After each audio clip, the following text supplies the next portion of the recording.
What is up, guys? Welcome on back to TK's Garage, and I'm going to be sorry if you hear the map prompts in between, but I got to go link up with the shippers to ship out my wins from the mecum auction, make sure everything gets loaded properly and shipped out to Las Vegas. So I probably should put my seatbelt on, right? Alrighty, there we go. So we're going to talk a little bit today about how the auction went. I've seen some of the comments about, how low the Demon 170 was acquired for, sold for, and why it's important, or why that possibly happened, and did the dealership have anything to do with slamming the auction full of demons? So from my understanding,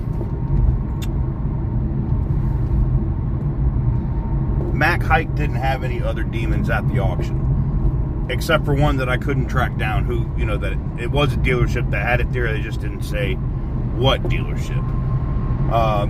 Two of the other ones were personal individuals, and it's that, it's just basically that black one. And they did have other cars there, don't get it twisted. But yeah, it was very, especially a car like that with the story behind it, for it to go for $152,500, which, don't get me wrong, like it's a hell of a deal, right? I mean, it's an absolutely insane value and insane deal, hands down, insane deal. So,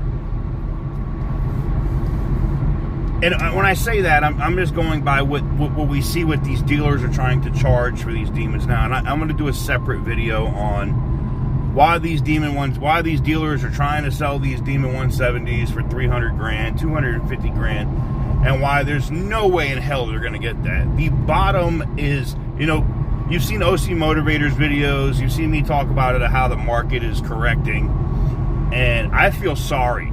I truly feel sorry for anybody that purchased one of these demons at over $100K over sticker.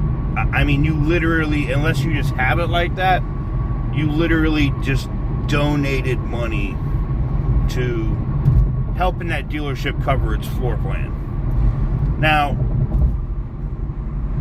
here's some inside baseball that I've been able to gather from talking to different dealership groups that were out here this weekend for mecum that had cars for sale, and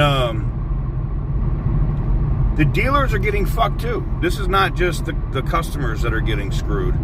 The dealers are getting bent over too. I talked to several people from different dealership groups that haven't purchased or haven't acquired or brought in any more vehicles from Stellantis, i.e. Dodge, Jeep, Ram, whatever, in over 6 months. No deliveries. Because their lots are full and their stickers are high. Now, Dodge did make, the group itself, Stellantis did make some changes with Ram that did lower some MSRPs, some sticker and invoice prices, and there is some higher incentives to help the dealers. But now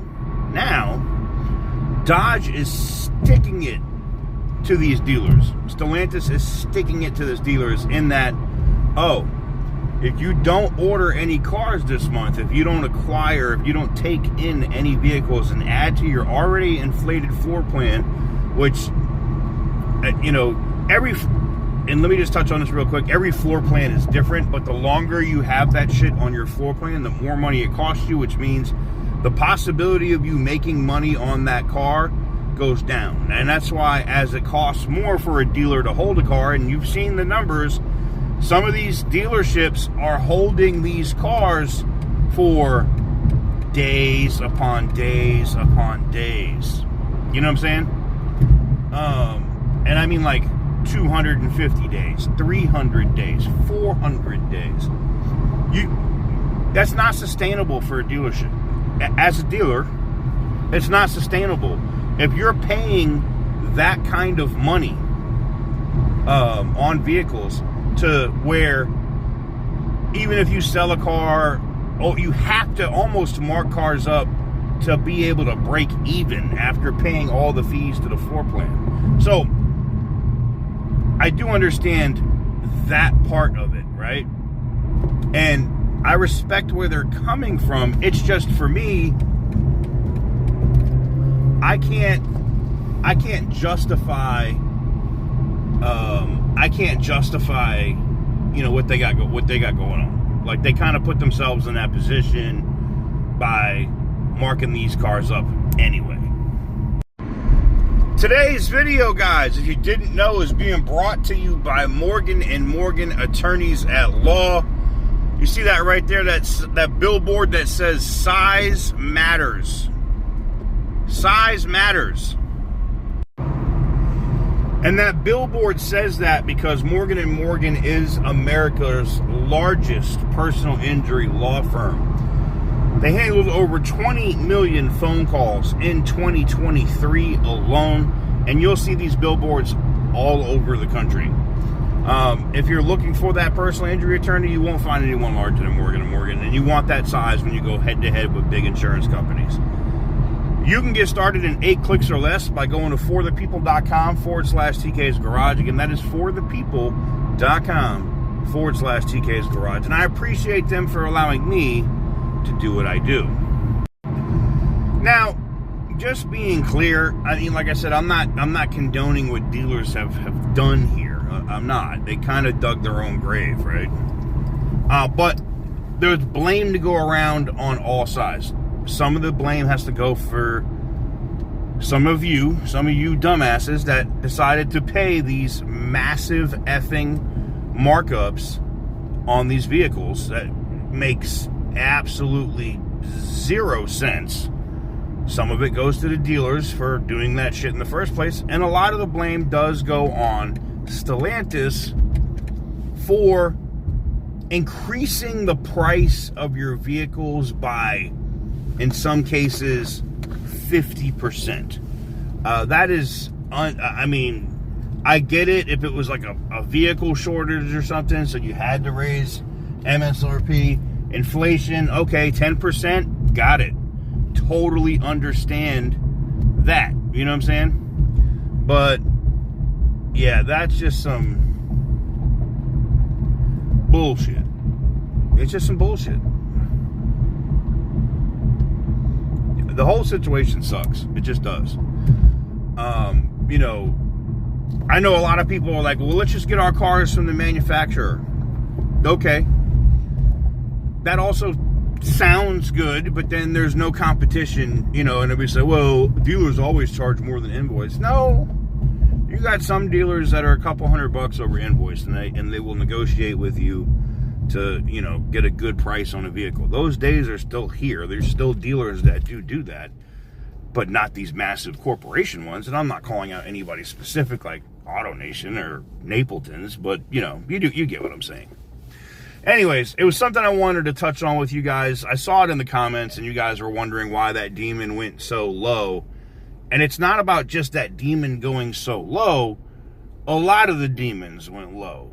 I didn't see any demon at mecum that went for what some of these dealers are trying to charge for them, $200,000, and they were brand new. They were brand new, 11 miles, hadn't been titled yet. You know, still had the manufacturer certificate of origin and all that. Like, no, dude. Like, you dealers are gonna have to wake up and realize that the days of you bending people over and making them grab their ankles, that shit's over with. You're either going to have to adapt, do the right thing by your customers, or you're going to have to lose. And you're going to lose a lot. And I mean a lot. Till next time, stay petty, my friends.